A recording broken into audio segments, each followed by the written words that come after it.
I want you to take a look at these 4 NBA players. All of them are of the center position and all have pretty similar stats, right? All are good scorers, good passers for their position, and are pretty efficient from the field, and can step outside and hit the 3 ball from time to time. So why is it that these top 3 guys, Joel Embiid, Nikola Vucevic, and Karl Anthony Towns, are all household names known as the best centers in the NBA? Now, I want you to look at the stats of these 3 players. Pretty similar, right? Well, the first 2 guys are first-time All-Stars Bam Adebayo and Domantas Sabonis. Do you have any guesses as to who the last guy is? Well, it's Nikola Vucevic, who has quietly been putting up these elite numbers at the center position, and in my opinion, is a certified top 5 center in the league. So why is it that even if he puts up these great numbers, even if he's consistently ranked highly in points, rebounds, and PER, that he barely gets any media attention or recognition? He's made just 1 All-Star team in his 9-year career, and he's always been overlooked. I mean, this guy has put up some of the most monster stat lines throughout his career, like when he grabbed 29 rebounds in 1 game, which was a Magic franchise record, and he's also had numerous 20-20 games as well.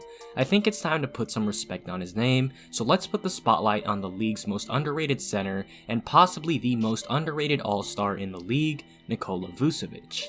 Beginning with his physicals, Vucevic stands at 6'11" and weighs in at 260 pounds and has a whopping 7'4" 4.5" wingspan. He was drafted out of USC with the 16th overall pick to the Philadelphia 76ers after averaging 17 points and 10 rebounds to go along with 1.5 blocks. However, after a lockout-shortened rookie season, Vucevic was traded to the Orlando Magic as part of the big trade involving sending Dwight Howard to the Lakers in 2012.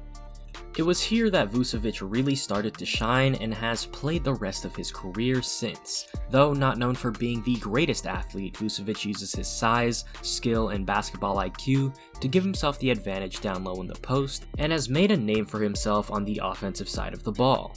In fact, let's just jump right into Vucevic's biggest strength, his overall offensive game.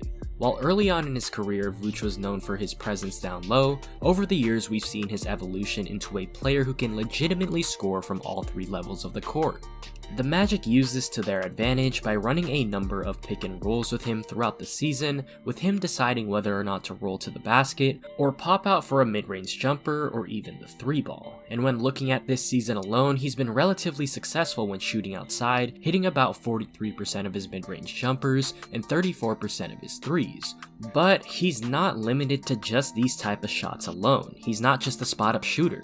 He's actually got an underrated handle and has shown the ability to put the ball on the ground and hit pull-up jumpers from the outside. I mean, did you see how he cooked the Bucks? He did it from nearly outside the whole game, either on catch and shoot situations or pulling up for mid-range jumpers. However, it's from the inside where he's extremely deadly, hitting nearly 68% of his shots from down there. When in the post, Vucevic has quite the bag, usually hitting defenders with his patented post hook. However, he has shown the ability to also hit defenders with up and unders, and even a post fadeaway. Aside from his scoring prowess, however, Vucevic is also a great passer at the center position, especially out of the post. On the season, he's averaging 3.6 assists per game. It is here where he's most effective, as the Magic run a bunch of weak side actions to either get shooters open or cutters open, and Vucevic is able to hit them with striking accuracy with either hand. Because of this, the Magic run their offense through Vucevic, at times looking like the Denver Nuggets with Nikola Jokic. It'd be difficult to even imagine how horrible Orlando's already below average offense would be without Vucevic's scoring ability and playmaking, as he's one of the team's only consistent offensive threats, aside from maybe Evan Fournier. Another one of Vucevic's biggest strengths is definitely his rebounding prowess. In his career, he's averaging 10.2 rebounds per game, which actually ranks him in the top 50 in NBA history, and on the season he's averaging 10.9 rebounds per game. He's an absolute monster down low, ranking 9th in total rebounds and 8th in rebounds per game. He absolutely controls the paint, and is a huge reason as to why the Magic gave up just the 2nd least offensive rebounds per game this season. And when looking at Orlando's roster, they lean so much on Vucevic down low, as he accounts for nearly 25% of the whole team's rebounding. with Aaron Gordon coming in a faraway second with 7.7 rebounds per game. To put this into perspective, the Magic are averaging 44.5 rebounds per game, ranking 16th in the league, making them a relatively average rebounding team. Vooch is nearly single-handedly making the Magic a middle-of-the-pack team in terms of rebounding. This is something that he should be given a lot more credit for than he gets. I don't think people realize how impressive this is. However, even with all the praise I have for him, Vucevic is not a perfect player, and his big flaws are pretty huge, and they come on the defensive end, which honestly is pretty non-existent for him, and the reason I believe he hasn't been named to an All-NBA team, despite putting up great numbers since his second year in the league. While the stats do show that he does average basically 1 steal and 1 block per game this season, this doesn't mean that he's a good defender by any means. In fact, I'd say that Vucevic is a below average to bad defender at best. He was never close to being an average rim protector throughout his career for whatever reason, which is a shame because he has that massive 7'4" wingspan to help him out.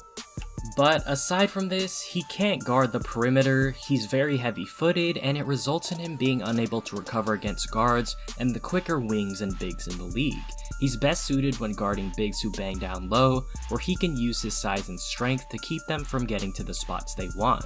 In fact, Orlando actually does this with their defensive scheme, trying to limit him in pick and roll situations and keep him relatively close to the basket where he's most effective.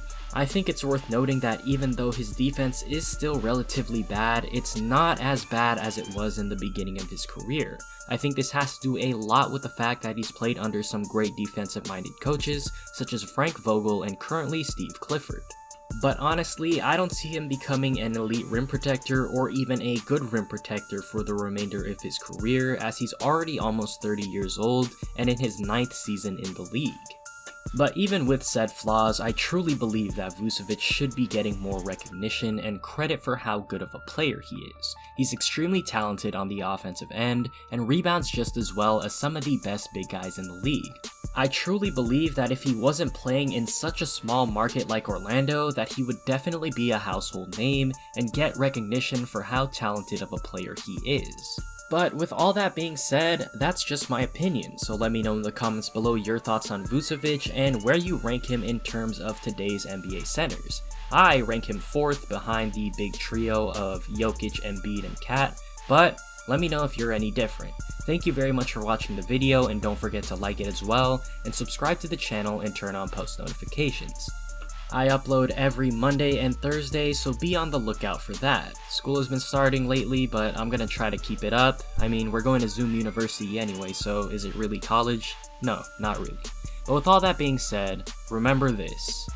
Vucevic dropped 35 points and 14 rebounds in the Game 1 victory against the Bucks, and that was only the 4th playoff game like that in Magic history, after Dwight Howard, who did it twice, and Shaq, who did it once.